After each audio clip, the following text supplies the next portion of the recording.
শাহজাহান খান সাহেব এবং জিয়াউল আহসান সাহেব তারা খুবই আনরুলি আচরণ করেছেন, এদেরকে ধমক দিয়েছেন, গালাগালি করেছেন, হুমকি দিয়েছেন, নির্বংশ করার কথা বলেছেন। একজন তো তিনি হেলমেট ছুঁড়ে মেরেছেন এবং আগেও তার ভিডিও আপনারা দেখেছেন, যেটা হয়েছে যে ওনাকে যখন দুপাশে হ্যান্ডকাপ না লাগিয়ে আগের সময়ে যে দুজন পুলিশ ওনাকে দুই পাশে দুই হাত ধরে নিয়ে যেতেন, উনি কিন্তু জোর করে হাত ছুটিয়ে ফেলেছেন।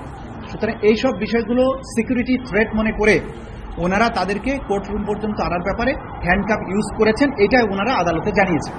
তো এই বিষয়টা প্রসিকিউশনের কিছু দায়িত্ব নেই। যদি প্রিজন অথরিটি এবং আইন শৃঙ্খলা রক্ষাকারী বাহিনী মনে করেন যে এই আসামিদের পক্ষ থেকে নিরাপত্তার ঝুঁকি আছে, তারা আনরুলি আচরণ করতে পারেন বা অন্য কোনো সমস্যা তৈরি করতে পারেন, আইন অনুযায়ী ব্যবস্থা গ্রহণ তারা করবেন, এটাই ট্রাইব্যুনাল বলে দিয়েছে। কোর্টরুমের মধ্যে কাউকে হ্যান্ডকাপ পরানোর নির্দেশনাও নাই এবং তারাও এটা করবেন না।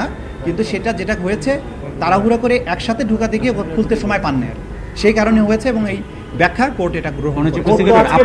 আপনি কোর্টে বলছিলেন যে শেখ হাসিনার বিরুদ্ধে সেটা 1 থেকে 2 সপ্তাহের ভিতরে আপনারা হাতে পেয়ে যাবেন, তাহলে আবার 2 মাসের সময়টা কেন নিলেন? আমরা ব্যাখ্যা করি প্রতিদিন যদি কোনো কারণে 2 সপ্তাহের মধ্যে দিতে দেরি হয়, 2 সপ্তাহের পরে 2 সপ্তাহ 14 দিনের জায়গায় 16 দিন লাগে, তা আমি কি আবার পিটিশন নিয়ে আসবো?